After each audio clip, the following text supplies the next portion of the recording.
बिस्मिल्लाहिर्रहमानिर्रहीम। अस्सलाम वालेकुम नाज़रीन, आप देख रहे हैं प्रोग्राम द लास्ट आवर। मैं हूं यासिर रशीद और स्टूडियो मेरे साथ मौजूद हैं सीनियर तजियाकार राना मोहम्मद अजीम साहब। नाज़रीन, वो लोग जो बरसरे इक़्तिदार आए और जिन्होंने आते ही ये नारा लगाया कि पाकिस्तान को मुआशी समत में बेहतरी की तरफ गामजन करेंगे, वो लोग जो ये कहते थे कि IMF की गुलामी नहीं की जाएगी, वो लोग जो ये कहते थे कि इसहाक डार साहब वतन वापस आ चुके हैं, डॉलर को लगाम डाल दी जाएगी, कार्टेलाइजेशन का खात्मा कर दिया जाएगा, डंडे को घुमाना नहीं पड़ेगा, हमारा रोब और दबदबा ही बहुत है, पाकिस्तान की मईशत बेहतरी की तरफ गामजन हो जाएगी, वो लोग जो ये कहते थे कि महंगी बिजली और महंगा पेट्रोल होने की वजह से अवाम पर अजाब मुसल्लत किया गया और हम अवाम को रिलीफ देंगे, वो लोग जो ये कहते थे कि मियाँ साहब को अवाम का बहुत दर्द है, उन्हीं लोगों की हुकूमत ने आज पेट्रोल को 35 रुपए फी लीटर इजाफे तक पहुंचा दिया है। डॉलर की कीमत भी आसमान की बुलंदियों तक पहुंच चुकी है, सोने की कीमत भी होशरुबा हद तक बढ़ चुकी है, अशाए खुरनोश की कीमतें भी बढ़ रही हैं। पेट्रोल की हुसूल के लिए कतार दर कतार लोग मारे मारे कल रात फिरते रहे, आटे के हुसूल के लिए कतारें लंबी होती जा रही हैं और लोगों को यह परेशानी हो चुकी है कि महीने का खर्च किस तरीके से चलाया जाएगा। वो लोग जब ऑपोजिशन के अंदर थे तो उस वक्त वो पाकिस्तान तहरीक इंसाफ की हुकूमत के हवाले से क्या दावे करते रहे और वो लोग जब बरसरे इख्तियार तब क्या दावे करते रहे। राना साहब की तरफ बढ़ते हैं। राना साहब, वो लोग जो कहते थे कि पाकिस्तान की मईशत बेहतर हो जाएगी, कार्टेलाइजेशन का खात्मा होगा, पाकिस्तान बेहतरी की तरफ गामजन होगा, खुशहाली आ जाएगी, IMF के सामने सर नहीं झुकाएंगे, अब किसके सामने सर झुकाए हैं और किसका सर असल में झुक चुका है? बिस्मिल्लाहिर्रहमानिर्रहीम। अस्सलातु वस्सलामु अलैका या सय्यदी या रसूल अल्लाह, अस्सलातु वस्सलामु अलैका या सय्यदी या हबीब अल्लाह। या सर, झूठ जहां पर ख़त्म होता है ना, वहां पर झूठ इन सियासतदानों का शुरू होता है। मरियम साहिबा ने तकरीर की जुलाई के महीने में, जब ज़िमनी इलेक्शन थे, तो उन्होंने ये जलसा जो हमने दिखाया, ये गरी शाह में जलसा था, ये उस हल्के में जलसा जहां पे राना शराफत इलेक्शन लड़ रहा था और इस जलसे में इन्होंने कहा कि एक पैसा भी कीमत कम हुई। उसके बाद आपको पता है ना उसके बाद कितनी कीमत कम हुई, उसके बाद कमो बेश $32 कीमत कम हुई, लेकिन उसका रिलीफ अवाम को नहीं मिला, हुक्मरानों को मिला। उसके बाद जनाब, उससे पहले जो आपने तकरीर दिखाई है जिसमें मरियम साहिबा, ये तकरीर भी उसी की थी जब मरियम साहिबा निकलती थी अवामी जलसों में और अवामी जलसों में जाके कहती थी कि हम मर जाएंगे, IMF के पास नहीं जाएंगे, और ये नहीं मरे, अवाम मर गई है। आज इन्होंने अवाम को मार दिया है, अवाम भूख से मर रही है, अवाम के पास खाने के लिए 1 रुपया नहीं है, मेडिसिन के लिए पैसे नहीं है, कुछ नहीं है। अवाम को इन्होंने बिल्कुल ज़िबा करके रख दिया है। अवाम आज रो रही है, चीख रही है, चिल्ला रही है। इनके अपने अरकान असेंबली कह रहे हैं कि इस महंगाई के दौर में हम इलेक्शन नहीं लड़ सकते, हम हल्कों में जाएंगे, कौन हमें वोट देगा, हम जिस घर का दरवाजा खटखटाएंगे अंदर से हमें वोट नहीं गाली मिलेगी, लोग हमारे गिरेबान पकड़ेंगे। लेकिन अफसोस से कहना पड़ता है, हमेशा 31 तारीख के बाद होता था ना यासिर साहब पेट्रोल महंगा। आज कौन सी आग लग गई थी, आज कौन सा तूफान आ गया था, आज कौन सी ऐसी चीज आ गई थी कि सुबह सुबह एक शख्स टीवी पे आता है जिसको देख के सब डर जाते हैं कि आप कुछ होने लगा है, और उसने आते सारे बड़ा ऐलान किया कि जनाब 35 रुपये लीटर मजबूरन बढ़ाना पड़ रहा है, और ये अगले हफ्ते कहेंगे, फिर ये अगले हफ्ते या 15 दिन बाद 35 रुपये और बढ़ाने पड़ रहे हैं। अब तो इन पर यह भी यकीन नहीं है। यासिर साहब, मैं जरा प्रोड्यूसर साहब से पहले कहूँगा, मेरी बात अगली शुरू करने से पहले जरा वो फुटेज तो दिखाएं कि अवाम भूख से मर रही है, अवाम पेट्रोल पर महंगा होने पर मातम कर रही है, और ये क्या कर रहे हैं, ये मरियम साहिबा इसहाक डार साहब को मिठाई खिला रही हैं। किस चीज की मिठाई? अवाम को मारने की ये मिठाई खिलाई जा रही है, अवाम को जलील करने की ये मिठाई खिलाई जा रही है, डॉलर को ब्लैक करने की ये मिठाई खिलाई जा रही है, पाकिस्तान की मईशत को तबाह करने की। पाकिस्तान के अहमदारे क्यों खामोश हैं, क्यों चुप हैं? इस पर क्यों नहीं पूछा जाता, क्यों नहीं गिरेबान पकड़ा जाता? इसहाक डार को एक सरकारी त्यारे में आप पाकिस्तान लेकर आते हैं और उससे लाकर पाकिस्तान की मईशत बेहतर करनी है। मईशत तो बेहतर नहीं हुई, बर्बाद हो गई। और मरियम साहिबा देखे ना, अपने हाथ से उन्हें मिठाई खिला रही हैं, वजीर आजम साहब उन्हें थप्पी दे रहे हैं, शाबाश, बेहतरीन भाई, आपने कमाल कर दिया, आपने अवाम को गुर्बत नहीं खत्म की, गरीब को खत्म कर दिया। तो ये क्या है, ये क्या ड्रामेबाजी है इस कौम के साथ? इससे बड़ा मजाक होना है। अब वो लोग कहां गए, वो टीवी एंकर कहां गए माजरत से? क्या वो कहीं चले गए हैं? उनकी आंखों में पट्टी बंद की है, उनकी जबान को बंद कर दिया गया है, उनके जमीर को खरीद लिया गया है। जो महंगाई पे बोलते थे, जो महंगाई पे एहतजाज करते थे, जो रोजाना सड़कों पे निकलते थे, एक एक दुकान के पास जाते थे, एक एक शख्स के पास जाते थे, अब ऐसा नहीं है। क्या आपको लाहौर में पेट्रोल नजर आ रहा है? इस्लामाबाद में पेट्रोल नजर आ रहा है? महंगा होने के बावजूद पेट्रोल नहीं मिल रहा। ये इससे बड़ी इस कौम के साथ ज्यादती क्या होगी? हाँ, एक चीज जरूर इस हुकूमत ने की है, मुकदमा खत्म बेहतरीन तरीके से। मैं कह रहा हूं ऐसी क्लीन चिट्टे दी हैं इन्होंने जिसकी इंतहाई कोई नहीं है। और साथ इन्होंने क्या किया? अपने मुकदमात भी खत्म किए हैं। सियासी इंतकाम नहीं लेना, लेकिन बदतरीन इंतकाम लिए। कहते हैं हम सियासी इंतकाम नहीं लेते। ख्वाजा आसफ साहब की आज प्रेस कॉन्फ्रेंस सुनी है ना आपने जी? ये ख्वाजा आसफ साहब कुछ अर्सा पहले पीपल्स पार्टी को क्या कहते थे, और आज कह रहे थे पीपल्स पार्टी तो हमेशा अपने खून माफ करती है। तो हजूर फिर पीपल्स पार्टी में पर्चे भी तो आपने दिए थे। नैब के केसेस आसफ अली जरदारी में किसी और ने नहीं किए थे, आपकी हुकूमत ने किए थे। तो आज अब तो वो इमरान खान साहब को कहते हैं कि आप बदनीयती की बुनियाद के ऊपर आसिफ अली जरदारी पे इल्जाम। चले, मैं कह रहा हूं इमरान खान पे जो ये कहते हैं इन्हीं की बात मान लें। शायद वो शहबाज शरीफ साहब ने नहीं कहा होगा पेट फाड़ूंगा, पैसा निकलवाऊंगा, सड़कों पे घसीटूंगा, वो किसी और के बारे में बात किसी और के बाद वो इनको सुनाना चाहिए, इनको बार बार वो भेजना चाहिए इनके पास। यासर साहब, लेकिन सर हमारे अवाम की भी तो याददाश्त कमजोर हो जाती है। नहीं, अब नहीं होगी। अब टीवी पर रोजाना चलता, अब नहीं होगी। अब सोशल मीडिया ना टीवी चलाए, हरील लें अब टीवी चैनल्स को, सबको पैमरा का पाबंद कर दें। जो पाबंद होंगे वो चंद होंगे, जो नहीं होंगे वो खड़े रहेंगे, और जो खड़े रहेंगे वो चलेंगे, जो खड़े नहीं रहेंगे वो नहीं चलेंगे। अब तो सोशल मीडिया है, एक एक चीज याद दिलाता है, एक एक चीज सामने लेकर आता है, सबको सब कुछ सामने रखता है। यासर साहब, 8 से 10 दिन बाद आपके पास दालें नहीं होनी, आपके पास पोर्ट पे जो खरे हैं सामान खरा है वो खराब हो गया है। आपने इंडस्ट्री को भी तबाह कर दिया, इन्होंने इंडस्ट्री को तबाह कर दिया, इन्होंने बेरोजगारी की इंतहा कर दी। पाकिस्तान में मेडिसिन बनाने का रॉ मटेरियल नहीं है। पाकिस्तान के अंदर आने वाले दिनों में कहत होगा, अल्लाह ना करे ऐसा हो। लेकिन इनको क्या? मुझे एक बात बताएं, पेट्रोल महंगा करने के बाद मिठाइयां खिलाई जाती हैं। इसाक डार साहब को मिठाई किस खुशी में खिलाई जा रही है? मरियम साहिबा कौन सा वर्ल्ड कप जीत के आई थी? मरियम साहिबा कौन से खजाने लेकर आई थी कि उनका इस्तकबाल किया जा रहा है? इसाक डार साहब को मिठाई खिलाई जा रही है, और सब पीछे देखें, आप देखें, सब हाथ बांध के खड़े हैं कि मलका साहिबा आ गई, बादशाह सलामत मौजूद हैं, और हम जनाब हम बिल्कुल कुछ नहीं होता, वो जो मर्जी कर दें। क्या ये किस चीज की मिठाई खिलाई जा रही है? ये मिठाई खिलाई जा रही है अवाम के मुंह पे तमाचा मारने की। ये मिठाई खिलाई जा रही है अवाम को जलील और रुस्वा करने की। ये एक शख्स, आप देखें, ये एक शख्स आता है, वो आके कहता है मरियम साहिबा को मैंने ताज पहनाना है। एक शख्स ने सोने का ताज पहनाया यासर साहब, और आप रो रहे हैं। आप कह रहे हैं 2,09,000 रुपये तोला सोना, और क्या फर्क पड़ता है इन लोगों को? इन्होंने कौन सा पल्ले से लेना है, या अगर पल्ले से भी लेना है तो इनके पास कितना पैसा है? ये आपको, मुझे, आम लोगों को पता फर्क पड़ेगा। यासर साहब, ये जो कुछ हो रहा है, मुझे नहीं समझ आ रही कि इस पर खामोश रहने वाले किस तरह जवाब देंगे, इस पर खामोश रहने वाले अवामी अदालत में किस तरह जाएंगे, इस पर खामोश रहने वाले अपने घर में बैठकर किस तरह जवाब देंगे कि जनाब ये क्या हो गया।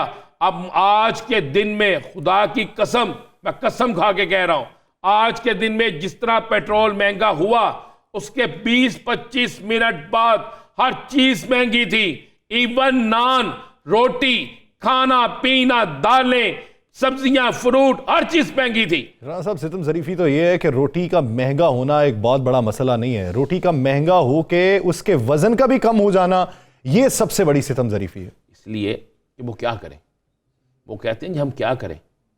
हम हुकूमती अफराद को पैसे भी देते हैं, फूड इंस्पेक्टर को, प्राइस कंट्रोल कमेटी को भी पैसे देते हैं, हम लूट मार करने वालों को भी पैसे देते हैं, हम महंगा तरीन आटा भी खरीदते हैं, महंगी तरीन गंदम भी खरीदते हैं। तो क्या करें फिर हम?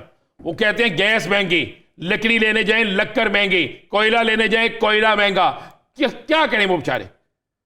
आप जरा अभी निकले ना, मैं तो कहता हूं कि हमें अगला शो जो है ना वो रोड पे करना चाहिए, आम लोगों के दरमियान में बैठ के करना चाहिए, ताकि पता चले अवाम क्या कहती है। मुझे एक बात बताएं, पैसे भी जेब में, पैसे लेकर लंबी कतारों में लगकर आटा ले रहे हैं लंबी कतारों में लग के। ये मुफ्त नहीं मिल रहा। इस शख्स की एज देखें, ये जो बुजुर्ग लेके जा रहे हैं इसकी उम्र देखें, इन खवातीन को जिनके चेहरे शायद किसी ने ना देखे हो, लेकिन बेचारी भूख और भूख से बिलकते बच्चों के लिए रोटी लेने के लिए आटा लेने कतारों में लगती हैं, कतारों में लगती हैं। 3-3 घंटे लोग कतारों में लग रहे हैं, 3-3 घंटे। सख्त सर्दी है, बारिश है, आंधी है, तूफान है, लेकिन वो बेचारे क्या करें, क्या करें। हाँ साहब, ये तो एक आटे के तोड़े के लिए ये तो कतार सिस्टम भी खत्म हो जाएगा आने वाले दिनों के अंदर। जो मिनी बजट आ रहा है, मिनी बजट के जुमरे में आपने जो अरबों रुपया आवाम के ऊपर मुसल्लत करना है, ये तो पैसा जो अभी कुछ जेब में है ये भी जाता रहे। मैंने ये बात याद करें, मैंने आपसे कहा था जब अगले हफ्ते हम प्रोग्राम करने आएंगे तो हालात चेंज हुए होंगे, याद है ना आपको जी। तो मैं आज भी इस बात पे स्टैंड ले रहा हूँ।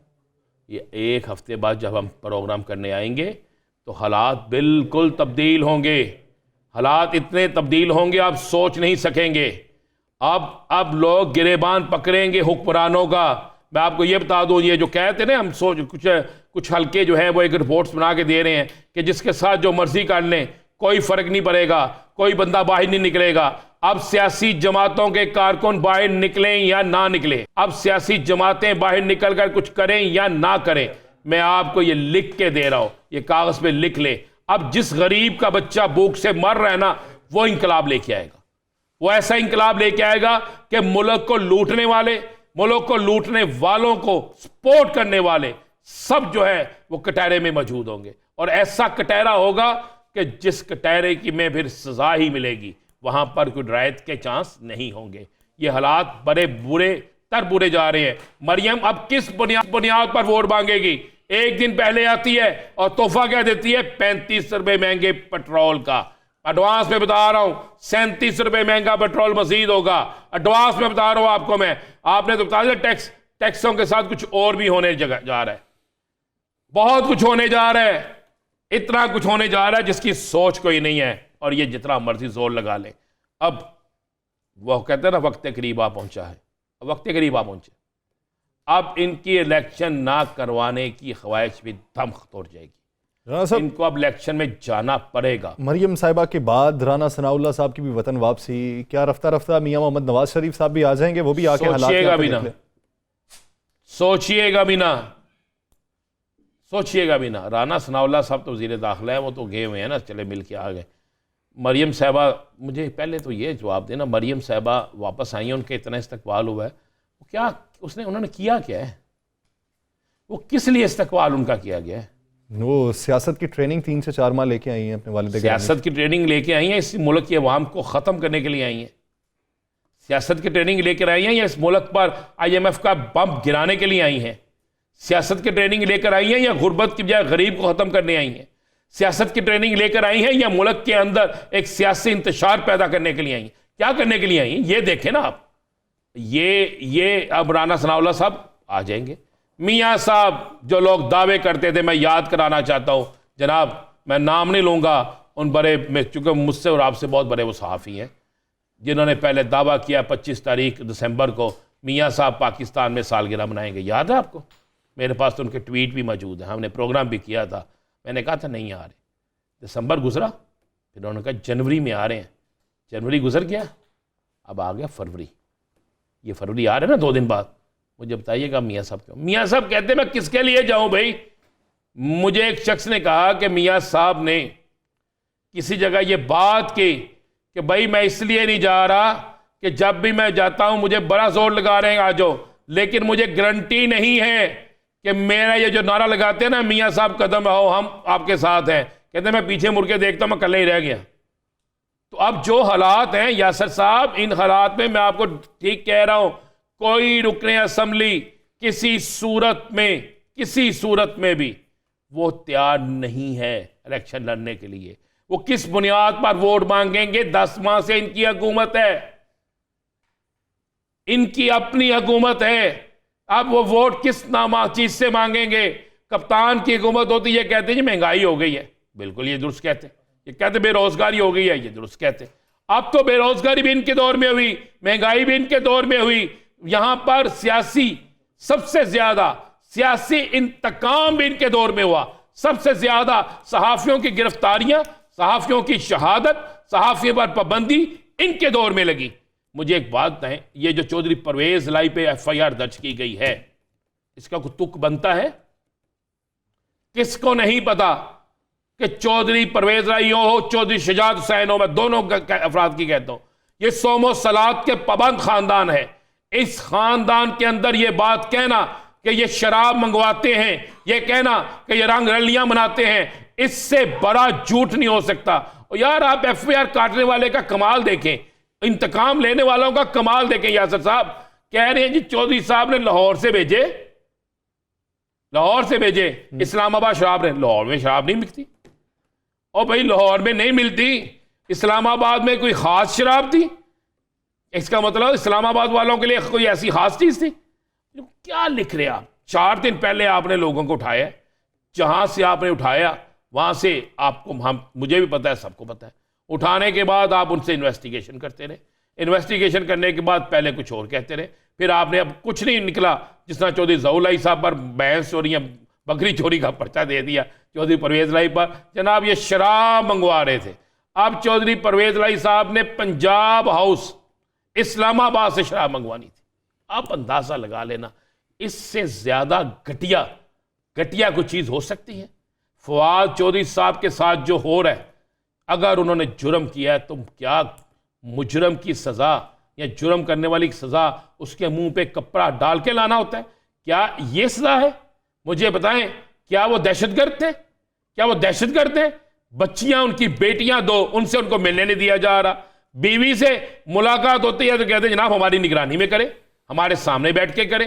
क्या हो रहा है इस मुल्क में? अवाम को रिलीफ नहीं दिया जा रहा, अवाम के लिए कुछ नहीं किया जा रहा। हाँ, अवामी नुमाइंदों के लिए इंतकाम लाया जा रहा है, और इस तरह लेकर जाते हैं जिस तरह किसी कातल को लेकर जा रहे हैं, जिस तरह किसी बदतरीन मुजरम को लेकर जा रहे हैं। जिस तरह इस मुल्क में ये जो डॉलर गायब किया है फवाद चौधरी ने कर दिया है, इस मुल्क में आटा गायब किया है फवाद चौधरी ने कर दिया है, इस मुल्क में जनाब ये जो पेट्रोल महंगा किया है चौधरी परवेज लाई ने कर दिया। ये हो रहा है सर, एक ही तवज्जो है इनकी, राणा साहब अगर सारे हेलीपैड बनाओ, नीचे बंदे उतारो और जाकर कप्तान को पकड़ो। ये नहीं, ये सारे मुकदमात खत्म हो भी गए, ये सारा कुछ हो गया, दूसरों पर भी मुकदमात कर लिए, क्या उसके बाद पाकिस्तान में रहने का इरादा नहीं है इनका? मुझे नहीं, कुछ चले जाएंगे बाहर, नहीं, बाकी तो इधर ही रहेंगे। नहीं, जो इधर रहेंगे ना फिर अवामी गजब का सामना करना पड़ेगा। और कुछ लोग जिनका पाकिस्तान में सिर्फ इक़्तिदार में रहना होता है ना, और उसके बाद उनके कारोबार, उनके बिजनेस, उनकी औलादें बाहर हैं, वो बाहर चले जाएंगे, उनको कोई फ़र्क नहीं पड़ेगा, उनको 1% भी फ़र्क नहीं पड़ेगा। मैं आज पढ़ रहा था कि जिस मुल्क के अंदर ये हालात हों कि वजारत हज में एक औरत जो मेरिट पर पहले नंबर पे आई, उसने सेक्रेटरी हज लगाने से इंकार कर दिया, ये औरत है।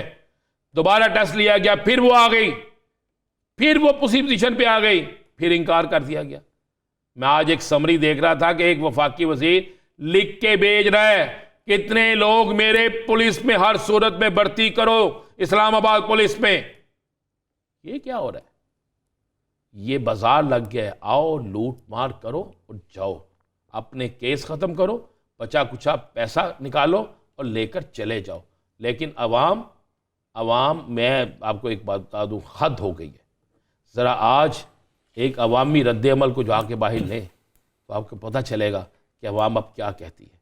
अवाम अब बिल्क उठी है, अवाम अब कह रही है कि किसी का बच्चा, जिसका बच्चा भूख से मरेगा ना, वो नहीं देखेगा कि सामने कौन सी सियासी जमात है, वो नहीं देखेगा कि इस गाड़ी में कौन है, वो नहीं देखेगा कि जनाब मुझे कितनी सज़ा होगी। इससे बड़ी सज़ा क्या है कि उसके घर में भूख है? इससे बड़ी सज़ा क्या है कि उसका बच्चा भूख से तड़पता मर जाएगा? इससे बड़ी सज़ा क्या है कि उसकी बापर्दा बीवी जो है वो कतार में लग के 3-3 घंटे कतार में लग के आटा लेगी? इससे बड़ी सज़ा क्या है कि उसका 80 साल का वालिद सर पे आटे का तोरा रख के घर लेकर जाएगा? मुफ्त नहीं मिल रहा, पैसे से मिल रहा है। इससे बड़ी कोई सज़ा है? और जब इससे बड़ी सज़ा कोई नहीं है तो फिर उनको बाहर निकलने के लिए, उनको एहतजाज करने के लिए कोई नहीं रोक सकेगा। यार सर, ये हालात राना साहब, मुआशी इकदाम तो हम देख ही रहे हैं और उसका पेश खैमा जो साबित होगा वो भी हमें पता है, लेकिन सियासी तौर पे इकदाम क्या उठाए जाते नजर आ रहे हैं आपको? मेरे पास तो बड़ी मुख्तलिफ सी एक खबर है, और ख़बर ये है कि अहम हलके जो है वो अब शदीद परेशान हैं और अहम हलके PDM से हाथ उठाने की तैयारी में। मैं ये आपको बिल्कुल तस्दीक शुदा बात कह रहा हूँ, और मैं आपको ये भी बता दूँ, मैंने जिस तरह रात के प्रोग्राम में कहा था इलेक्शन भी कबल अज़ वक्त हो रहे हैं। मेरे तो एक बड़े मारूफ, मैं उनकी बड़ी रिस्पेक्ट करता हूँ, उन्होंने कहा ना कि अगस्त में कोई नई रेजोल्यूशन आ जाएगी और उसमें कहा जाएगा कि मुल्क की मुआशी हालात के बाइस 1 साल इलेक्शन आगे ले जाए और 1 साल असम्बली की मुद्दत बढ़ा दे। ये सारा कुछ अगले हफ्ते में आपको क्लियर नज़र आ जाएगा। इलेक्शन भी हो रहे हैं, और मैं आपको चले ख़बर दे दूँ। ख़बर मेरे पास ये है कि अगले 48 घंटों में कप्तान के साथ कोई बड़ी मुलाकात किसी की हो रही है। वो सर आरिफ अलवी की भी हो सकती है, किसी और की भी हो सकती है। नहीं, इस मुलाकात का नतीजा क्या रहेगा? माजी करीब के अंदर मुलाकातों पे मुलाकातें होती सुनने रही। में आया है कि आरिफ अलवी साहब के पास कोई बड़ा अहम पैगाम पहुँचाया गया है, और वह अहम पैगाम यह है कि तमाम इलेक्शन एक ही वक्त में करा लिए जाए, कुछ टाइम आप दे दें, कुछ टाइम उधर से ले लेते हैं, और एक दरमियानी रास्ता निकाल कर इलेक्शन करवा दिए जाए। नहीं, दरमियानी रास्ते के लिए आप क्या आइन तब्दील करेंगे? इस मुल्क में अब तक आइन के मुताबिक काम हुआ क्या है, मुझे बता दें। नहीं, फिर तो आइन की किताब बंद कर देनी चाहिए ना राना साहब। आइन की किताब बंद हो चुकी है। अगर नहीं बंद हुई तो भाई पाकिस्तान में आइन के मुहाफ़िज़ बोल क्यों नहीं रहे? क्या ये पाकिस्तान में आइन है? क्या फवाद चौधरी के मुंह पे कपड़ा डाल के लेके जा रहे हैं?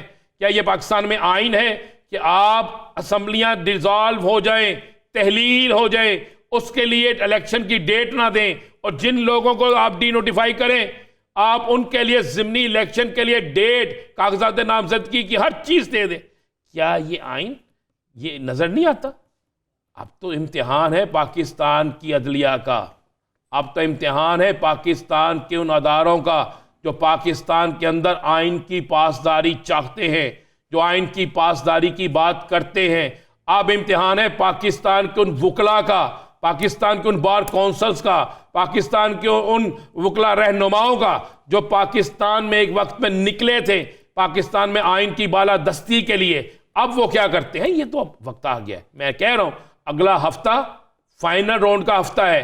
अगला हफ्ते में आपको पाकिस्तान की सियासत में या तो बिल्कुल आइन बिल्कुल वो लोग नजर आएंगे जो आइन को रोन देंगे, जो आइन को मानेंगे नहीं, खत्म कर देंगे। फिर वही होगा कि गलियां हो यनसूनिया दे विच मिर्जा यार जितने भी राउंड्स होने हैं हो जाएं, और उसकी तकमील के बाद पाकिस्तान बेहतरी की तरफ गामजन हो। ये रोज़मर्रा की बुनियाद के ऊपर फाइनल राउंड्स ये अवाम को मुश्किलात में डाल रहे हैं। एक राउंड कीजिए, अवाम को मुश्किलात से निकालिए। नाज़रीन, मजीद इश्यूज़ पे बात की जाएगी एक शॉर्ट ब्रेक के बाद, कहीं नहीं जाएगा। Stay with us.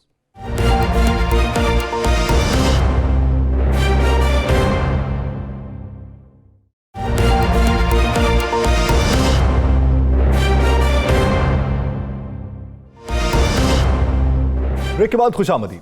नाज़रीन, ज़िमनी इंतखाबात कब होंगे वो तो पता है, पंजाब और खैबर पख्तूनख्वा के इंतखाबात कब होंगे ये नहीं मालूम, पाकिस्तान के अंदर कुली इंतखाबात कब होंगे ये भी नहीं मालूम, पाकिस्तान मुस्लिम लीग नून तहरीक चलाना चाहती है, उसके मकासद क्या होंगे ये भी नहीं मालूम, पाकिस्तान में इंतखाबात अपने वक्त पर होंगे या तमाम इंतखाबात रद्दोबदल के बाद होंगे ये भी नहीं मालूम, पाकिस्तान में मिसाके मईशत होगा ये भी नहीं मालूम।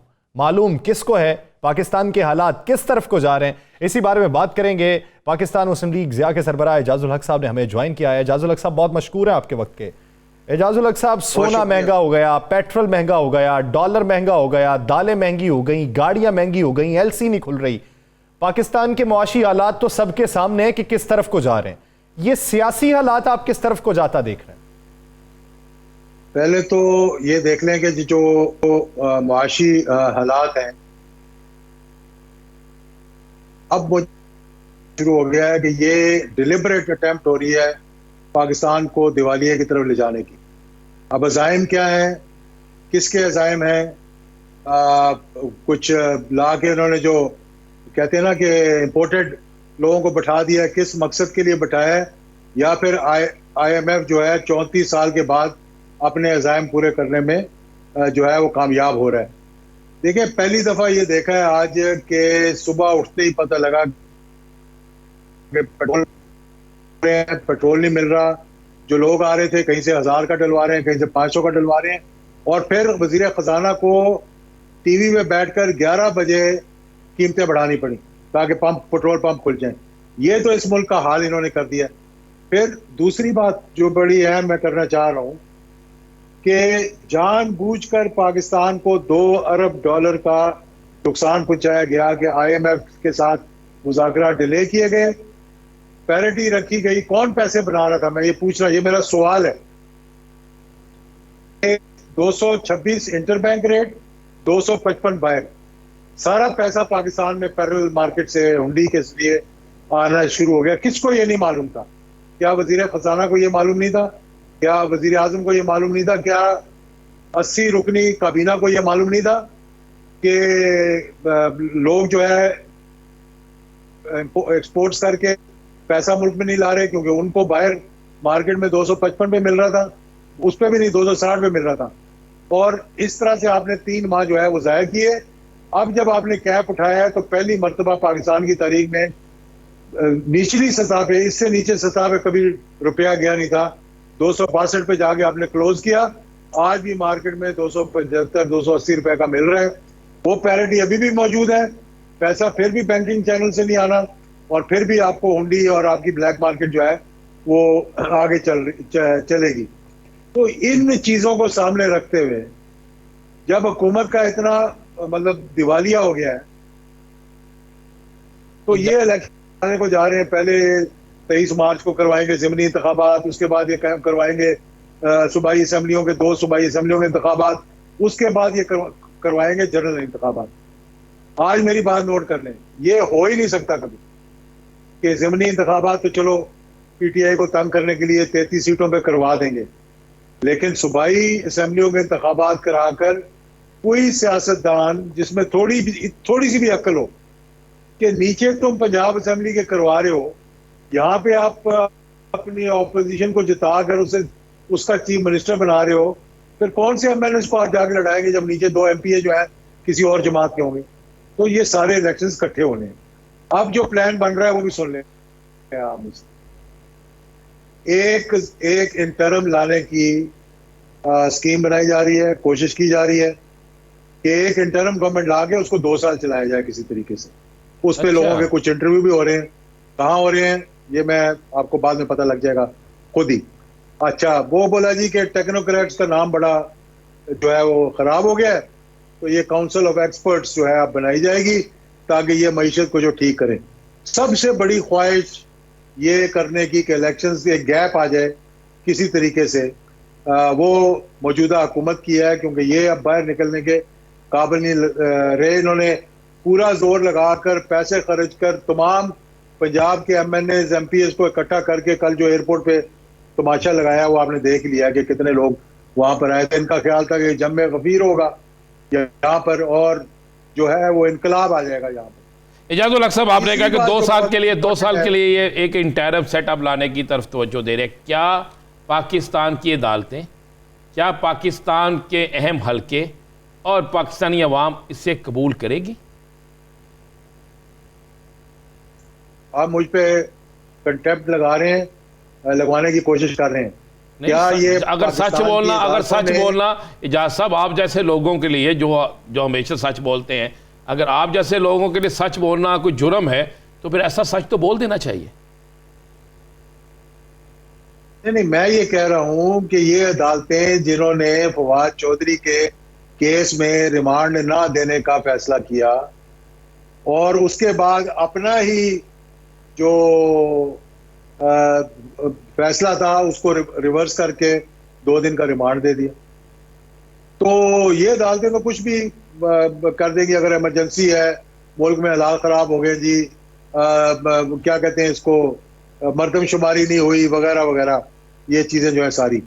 अगला भी सुन लेना मेरे से, ये यहां तक तो मैंने आपको बता दिया। अगला ये है कि इमरान खान साहब को एक केस है जिसमें डिस्क्वालीफाई करने की पूरी फैसला हो चुका है और मौजूदा हुकूमत ने ये कंडीशन लगाई है इलेक्शन में जाने की कि पहले इसको डिस्क्वालीफाई करें।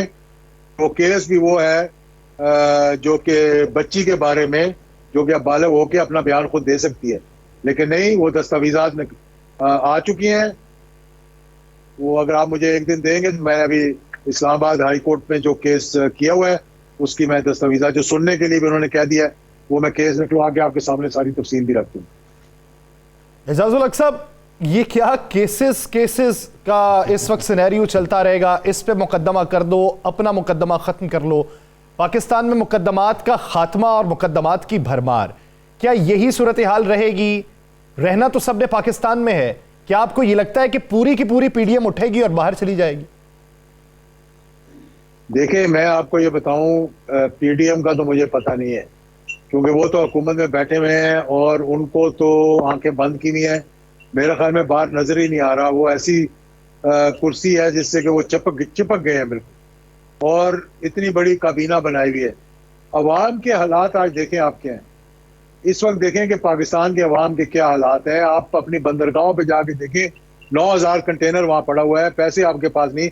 आपने खुद ही कह दिया, मैं वो क्या रिपीट करूं कि एलसीज खुल नहीं रही है, डॉलर हमारे पास मौजूद नहीं है। देखिए, ये सारा जो मैं आपको पहले बता रहा था कि इन्होंने जानबूझकर ये रखी पैरिटी, या पता नहीं पैसे कौन बना रहा था। जवाब इसका चाहिए, और अल्लाह करे कि आप ही किसी से पूछें, किसी को बुला करके इसका जवाब दें। इस सारे अरसे के अंदर जो ये इतना डिफरेंस था इंटरबैंक में और मार्केट के अंदर, इस सारे अरसे में किसी ने तो फायदा उठाया ना इस बात का। तो कौन लोग थे जो वो फायदा उठा रहे थे? बिजनेसमैन तो अपनी चाबियां इजाजुल हक साहब, मान लिया इमरान खान को माइनस करने का फार्मूला इनका अमल दरामद हो गया, मान लिया, तो आप क्या समझते से तहरीक इंसाफ, ये बात तो जो बात आप कह रही है तो कप्तान को भी पता है, ये मुझे भी पता है, ये सबको पता है, क्या इससे तहरीक इंसाफ को ये ख़त्म कर लेंगे? क्या इससे पीडीएम दोबारा आ जाएगी?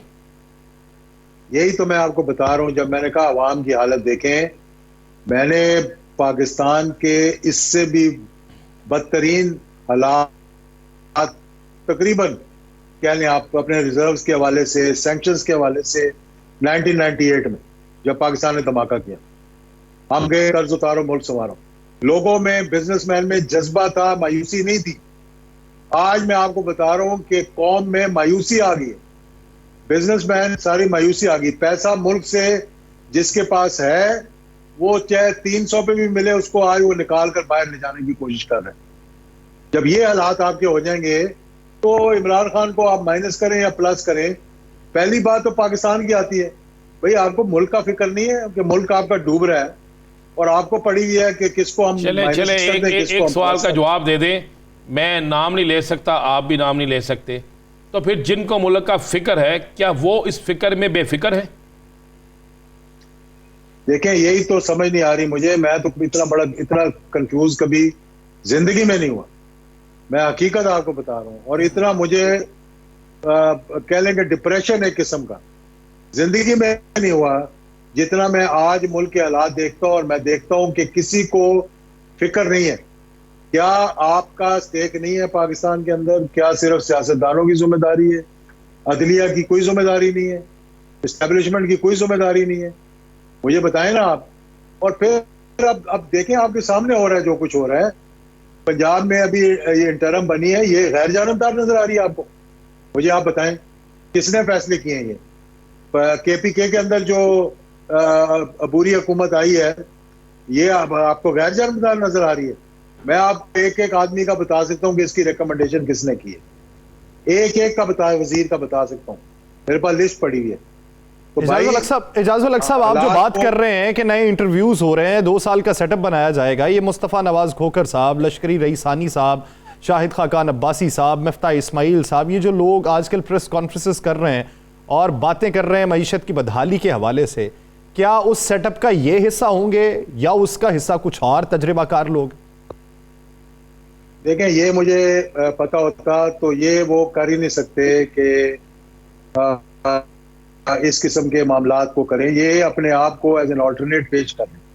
बहुत से लोग हैं इस वक्त जो अपने आप को की कोशिश कर रहे हैं। पीपल्स पार्टी अपने आप को अल्टरनेट पेश करने की कोशिश कर रही है। नाराज अरकान जो है वो अपने आप को एक अल्टरनेट पेश करने की कोशिश कर रहे हैं। एक तरफ जोर लगाया जा रहा है, धक्का दिया जा रहा है लोगों को पीपल्स पार्टी के अंदर कि जाओ घुस जाओ। वो चीखे मारते हैं, फिर उनको डराया जाता है, धमकाया जाता है कि नहीं जाना ही वहां है अब आपने। एजाज साहब, अगर दिसंबर में उन्हीं ने वज़ीर आज़म बनना है जिनके लिए लॉबिंग हो रही है, तो फिर 2 साल वाला जो एक सिस्टम लाने के मतलब इंटरव्यू हो रहे हैं, फिर उसका क्या फ़ायदा? टारगेट अभी का नहीं है भाईजान, टारगेट है अगले 2-3 साल के बाद का। अभी तो सिर्फ किसी और को लेकर आएंगे और आप हैरान हो जाएंगे कि किसको लेकर आ रहे हैं अगर उनकी ये चलाकियां कामयाब हो गई तो। अब मैं नाम किसी का नहीं लूंगा, जो इस लाइन में लगा हुआ है अपने गिरबानों में जाके चलें इतना ही बता दें, सारे पाकिस्तान में मौजूद है। जी बिल्कुल, यहाँ मौजूद है सब। एजाज साहब, ये सब मौजूद है यहाँ, जो बाहर बैठे हुए हैं उनको तो समझ ही नहीं आएगी कि उनके साथ हुआ क्या। उनके तो कंधे पे रख के बंदूक चलाई जाएगी। एजाज साहब, आपके बड़े करीबी रवाबत है और आप के बड़े अच्छे तलाकात भी हैं, तो आपने कभी उनको समझाया नहीं कि ऐसा होने से हालात मजीद बिगाड़ की तरफ जाएंगे? देखें, मुझसे बहुत ज्यादा ज़हीन लोग हैं, मुझसे बहुत ज्यादा तजर्बाकार लोग हैं, मुझसे बात ये जिम्मेदार लोग हैं। लेकिन मैं, अगर आप मुझे कहें तो मैं तो कहूँगा यार मेरी जिम्मेदारी तो चलो अभी फिलहाल मेरे घर तक महदूद है। मेरा दर्द जो है वो मेरे मुल्क के लिए है। उन लोगों को जहां वो बैठे हुए हैं उनके ऊपर तो लाखों लोगों की जिम्मेदारी है, तो उन्होंने नहीं सोचना। उनके ऊपर तो मुल्क के मतलब सरहदों की रखवाली है। उन्होंने देखना है तकरीबकारी को कैसे रोकना है, उन्होंने देखना है कि मुल्क को चलाना कैसे है, मुल्क का दिफा कैसे करना है। तो मैं ये नहीं कह रहा कि उन्हें मालूम नहीं, मैं इल्म सबको है, लेकिन एक शख्स ने सबको परेशान इतना किया हुआ है कि उनकी समझ में नहीं आ रही कि क्या करें। भाई, आप ऐसे रास्ता नहीं रोक सकते, ऐसे मुल्क को मजीद नुकसान पहुंचाएंगे। फ्री एंड फेयर इलेक्शंस करवाएं, ट्रांसपेरेंट इलेक्शंस करवाएं, जो बनता है उसके वाले हुकूमत करें, जो बनता है उसके। देखे ना 1971 में क्या गलती की थी, मुजीबुर रहमान को हुकूमत नहीं दी, इधर हम उधर तुम का नारा लगाया, उसका नतीजा क्या निकला आपने देख लिया। क्या अब हम इस बात के मुकम्मल हो सकते हैं राना साहब? बिल्कुल नहीं हो सकते। का मुझे जवाब, अल्लाह ना करे जी, अल्लाह ना करे ऐसा हो, और ऐसा होना भी नहीं चाहिए और कभी होगा भी नहीं इंशाल्लाह। इंशाल्लाह नहीं होगा। तो इसलिए सबको चाहिए कि सोचें इस वक्त क्या हालात है मुल्क के। IMF ने अगर अभी और मजीद परेशान करना है, वो तो कामयाब हो गए 34 साल के बाद। अब तो वो आपको डिक्टेशन देंगे। श्रीलंका में क्या हुआ है, उन्होंने क्या कहा है। तो इजाज़त लग साहब, आपको क्या लगता है PTI की प्लानिंग क्या है? वो अपनी तहरीक चलाना चाहती है, तो तहरीक किस तनाजुर में चलाई जाएगी? क्या लॉन्ग मार्च की सूरत में, जलसे जुलूसों की सूरत में, या वीडियो लिंक के जरिए ही तहरीक को चलाना? और एक इसमें इजाफा कर लें, आपकी कप्तान से कोई मुलाकात भी हुई है और मुलाकात करने भी आप जा रहे हैं, तो क्या फाइनल हो रहा है? जी, मैं उनको कल मिला हूँ, मेरी बड़ी लंबी मुलाकात हुई है उनसे। उनको उतनी है, उनके लिए माशाल्लाह ये पूरी PDM की 13 जमातें तहरीक चला रही हैं। ये जितनी ये गलतियां करेंगे उतना ही खान साहब को फायदा है। खान साहब तो अकेले बैठे हुए हैं अपने कमरे में, अपनी टांग को पे वो खोल चढ़ा हुआ है और वो ना बाहर निकले हैं, लेकिन इन सबको ट्रक की बत्ती के पीछे लगाया हुआ है। अब इनको समझ नहीं आ रही क्या करें। किसी को ला दें कि जी इनको मारना कैसे, इनको पकड़ना कैसे, इनको बंद कैसे करना है, इसको डिस्क्वालीफाई कैसे करना है। ये तो इसी चक्कर में लगे रहेंगे और इनको ये पता नहीं है कि मुल्क के हालात कैसे बेहतर करें। हुक्मरानों को पता नहीं लग रहा, लेकिन आवाम को लग पता गया है। पाकिस्तान की मुआशी सूरत हाल कब बेहतर होगी, किस तरीके से बेहतर होगी, उसके लिए दुआएं शायद आखिरी आसरा बच चुकी हैं। बहुत शुक्रिया एजाजुल हक साहब इस हवाले से देने के लिए। नाज़रीन, मजीद इश्यूज पर बात की जाएगी एक शॉर्ट ब्रेक के बाद, कहीं नहीं जाएगा। Stay with us.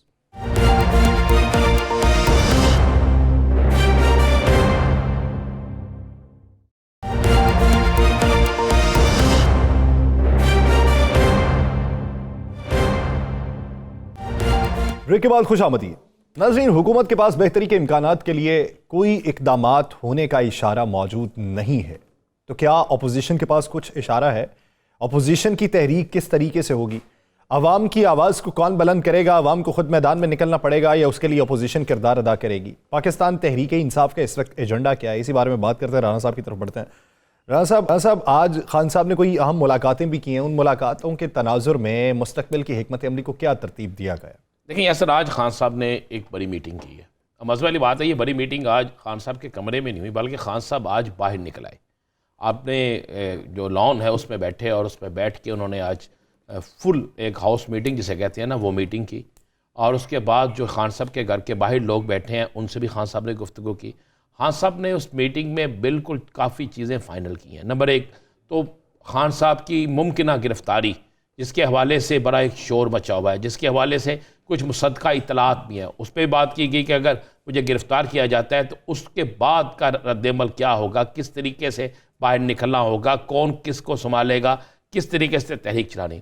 तीसरा, इस पर आज फाइनल हो चुका है कि ज़िमनी इलेक्शन जो हो रहे हैं, जो ज़िमनी इलेक्शन होने जा रहे हैं, इस पे किस तरीके से लड़ा जाएगा, कौन इलेक्शन लड़ेगा, ये सारी चीज़ें फाइनल हो गई। तीसरा, कोर्ट में कल से काम शुरू हो जाएगा अदालतों में कि इलेक्शन की डेट अनाउंस की जाए। इस पर खान साहब ने बाकायदा आज खान साहब के साथ कुछ सीनियर वकला की मुलाकात हुई है। मेरे पास तो इतला ये है कि उन वकला में कुछ अहम तरीन ओहदेदारान भी शामिल थे, उनसे भी मुलाकात हुई है। और वकला एक से हट के एक तहरीक शुरू करने पर गौर कर रहे हैं। गौर क्या कह रहे हैं मैं आपको बता देता हूँ। वकला की भी एक तहरीक शुरू होने लगी है आइन की पासदारी के लिए, आइन की बहाली के लिए, आइन पर काम करने के लिए, आइन पर चलने के लिए। दूसरा, कल चीफ जस्टिस साहब की अदालत में आपको नजर आएगा कि तहरीक इंसाफ की तरफ से बहुत से लोग कल पेश होंगे। कल जाएंगे फवाद चौधरी के साथ होने वाली ज्यादती पर, कल जाएंगे वहां पर इलेक्शन की तारीख अनाउंस ना करने के हवाले से। कल वो इलेक्शन कमीशन को बाकायदा वहाँ पर एक पार्टी बनाएंगे। उसके अलावा दोनों गवर्नर्स जो है उन पर पार्टी बनाएंगे। और जिस तरह कल कहा गया था फरह हबीब की तरफ से हमारे प्रोग्राम में कि गवर्नर KP के कहते हैं जी मुझे अभी एस्टेब्लिशमेंट की तरफ से या अदालत की तरफ से कोई या इलेक्शन कमीशन की तरफ से हुक्म मिलेगा तो मैं बकौल उनके फिर हम डेट देंगे। ये सारी चीज़ें जो है आज डिस्कस हुई हैं। और मैं आपको ये बता दूं, कप्तान नेक्स्ट वीक में, एक तो कल शुरू हो रही है, उसके बाद अगली वीक में कप्तान खुद बाहर निकलने लगा है। ये फाइनल हो गया है। और कप्तान वो तो 2-3 हफ्तों की बात नहीं, अब 2-3 हफ्तों पे नहीं जाएगी बात। मैं आपको बता रहा हूं कि नेक्स्ट वीक में कप्तान ने बाहर निकलने का फैसला कर लिया। कप्तान बाहर निकलेगा। कप्तान बाहर निकल के एक ऐसी कैंपेन बनाएगा और उस कैंपेन को रोकना, उस कैंपेन का मुकाबला करना, उस कैंपेन के मुकाबले में किसी को लाना, ये इनके लिए मुमकिन नहीं रहेगा। कप्तान ने अपनी पूरी तैयारी की हुई है। कप्तान के पास वो तमाम कुव्वत मौजूद है। कप्तान के पास कुछ अहम तरीन इतलात भी मौजूद हैं। और ये भी हो सकता है कप्तान ने ये भी आज इत्मीनान में लिया है। मैं आपको बता दूँ ये चीज़ें, चूँकि ये प्रेस कॉन्फ्रेंस में या प्रेस ब्रीफिंग में शिबली फराज साहब नहीं बताया, कप्तान ने आज ये भी अपने साथियों को इत्मीनान में लिया है कि आने वाले दिनों में कुछ राब्ते हो रहे हैं। वो आरिफ अलवी साहब की तरफ से भी हो रहे हैं, कुछ और राब्ते भी हो रहे हैं। और उन राब्तों में एक कंबाइन इलेक्शन करवाने की तरफ जाने की बात। रवाबित को छोड़िए, रवाबित बहुत ज़्यादा होते रहते हैं। ये अवाम को कोई बेहतरी के आसार बताइए कि क्या कोई ऐसा मैकेनिज्म तैयार हो रहा है कि जिससे हालात बेहतर हो जाएंगे, या इलेक्शन एक वक्त पे हो कि कोई एतदाल पसंदी की तरफ गामजन होंगे? देखें, ये तो उसी सूरत में होगा कि अगर ये हुकूमत, मेरी इतला तो यह है कि इलेक्शन एक ही वक्त पे होंगे, मेरे पास तो इतलात। और उसके इजाजुल हक साहब तो किसी और सेटअप की बात देखें, इजाजुल हक साहब ये भी कह रहे हैं कि वो सेटअप 2 साल बाद आएगा। आपने इजाजुल हक साहब की बात सुनी है ना? नहीं, वो ये बात कर रहे हैं कि 2 साल तक ये सेटअप रहेगा, उसके बाद बिलावल भुट्टो जरदारी की बात करके गए। अच्छा, नहीं इसे समझ, लेकिन मेरे पास इतला ये है कि बिलावल भुट्टो जरदारी वज़ीर आज़म नहीं बन रहे, ना वज़ीर आज़म बन सकते हैं इस वक्त तक तो नहीं। नंबर 1। नंबर 2, जो लोग प्लान बना रहे हैं, जिनकी प्लानिंग है, जो उस पर काम कर रहे हैं, जो इंटरव्यू कर रहे हैं, इंटरव्यू साल में 6 दफ़ा होते हैं, चाहे हुकूमत में खुशहाली हो बदहाली हो, ये उनका काम है जो कर रहे हैं। लेकिन ऐसा होता मुझे नज़र नहीं आ रहा है। यासर, मुझे नज़र ये आ रहा है कि इंटरम सेटअप आ रहा है, लेकिन ये इंटरम सेटअप सिर्फ उतनी देर तक ही रहेगा जितनी देर तक इलेक्शन नहीं होते। और ये इलेक्शन इसी साल में होंगे। यासर, आप लिख लीजिएगा, नोट कर लीजिएगा। और कबलस वक्त होंगे, अक्टूबर से पहले होंगे हर सूरत में। ये IMF से मुआहदे के बाद आपको बहुत सी चीज़ें नज़र आ जाएंगी। इस वीक में IMF से मुआहदा हो जाएगा, उसके बाद अचानक आपको नज़र आएगा कि निगरान सेटअप के लिए बातें इतनी तेज़ी से शुरू हो गई हैं और इलेक्शन के लिए बातें इतनी तेज़ी से शुरू हो गई हैं कि जिसके मतलब कोई सोच भी नहीं सकता। ये सारा कुछ हो रहा है। और खान साहब जो है उनको इस बात का इल्म है और वो इमरान खान इस पे बाकायदा अपने साथियों को इत्मीनान में ले चुका है। इमरान खान के साथ आप गौर करें, तमाम तर कोशिशों के बावजूद इमरान खान का साथ छोड़ने के लिए कोई तैयार नहीं है। आज इन्होंने मोहम्मद खान भट्टी पर, जो प्रिंसिपल सेक्रेटरी थे, उन पर एंटी करप्शन का पर्चा दे दिया है। परवेज लाई पर शराब उनके लोग लेने गए हैं, उसका पर्चा दे दिया है। इसी तरह बाकी चीज़ें दे रहे हैं। ये सारी चीज़ें जो है ना, ये सारी रुकावटें, ये सारी कोशिशें, ये सारी प्लानिंगें नाकाम हो जाएंगी। मैं आपको फिर कह रहा हूँ, लोग नहीं मानते। शायद इजाजुल हक साहब भी ना माने, आप भी ना माने। आप 1-2 हफ्ते ठहर जाएं, आपको खरे बुर्ज उल्टे हुए गिरते हुए नजर आए। चलें, अगर इंटरम सेटअप की फजा बन रही है तो फिर कितने इत्तेहाद टूट रहे हैं, कितने नए बन रहे हैं, यही बता दें। देखिए, मैं आपको एक बात बता दूं, पीडीएम तो खत्म हो रही है, पीडीएम टूट रही है। मैं आपको बहुत क्लियर साफ बता दूं, पीडीएम टूट रही है, 100% पीडीएम टूट रही है और इस पीडीएम को टूटने से कोई नहीं रोक सकेगा। पीडीएम टूटेगी क्यों? मैं आपको, पीडीएम किसी सूरत में मानने के लिए तैयार नहीं है कि कबल इस वक्त इंतखाबात हों, जिसकी वजह से पीडीएम के अंदर तोड़ फोड़ शुरू हो जाएगी। जिन लोगों ने पुतला बनाया है वही लोग पुतला तोड़ भी सकते हैं, इस पुतले को ख़त्म भी कर सकते हैं, इस पुतले के किसी अज़ा को इससे अलहदा भी कर सकते हैं। बस आप ये इशारतन मेरी बात समझ लें कि ये हो जाएगा। पीडीएम के कुछ लोग जिद कर रहे हैं कि कप्तान को नहीं आना चाहिए, कप्तान को गिरफ्तार करो। आज अब इस वक्त तक वो जिद कर रहे हैं कि कप्तान की गिरफ्तारी अमल में लाई जाए। क्यों ख्वाजा आसिफ साहब ने प्रेस कॉन्फ्रेंस में ये बात की है, क्यों दूसरे लोगों ने की है? कप्तान की गिरफ्तारी इतनी आसान चीज नहीं है। कप्तान की गिरफ्तारी के बाद क्या हालात को ये संभाल पाएंगे? क्या मुल्क के पास मुल्क की मौशियत इस काबिल है कि एहतजाज, मुल्क की मौशियत इस काबिल है कि एहतजाज को रोक सके? मुल्क की मौशियत इस काबिल है? बाकी रहे या ना रहे, ये बहुत बड़ा सवाल नहीं है। सबसे बड़ा इशू ये है कि अवाम के हालात बेहतर होने चाहिए, हालात संवरने चाहिए, उसके लिए कोई रास्ता निकलना चाहिए, रास्ते पे सबको गामजन होना चाहिए। नाज़रीन, प्रोग्राम द लास्ट आवर का वक्त खत्म हुआ चाहता है। मुझे राना अजीम साहब को दीजिए इजाज़त। अपना बहुत सा ख्याल रखिएगा। आपसे मुलाकात होगी अगले हफ्ते। अल्लाह ने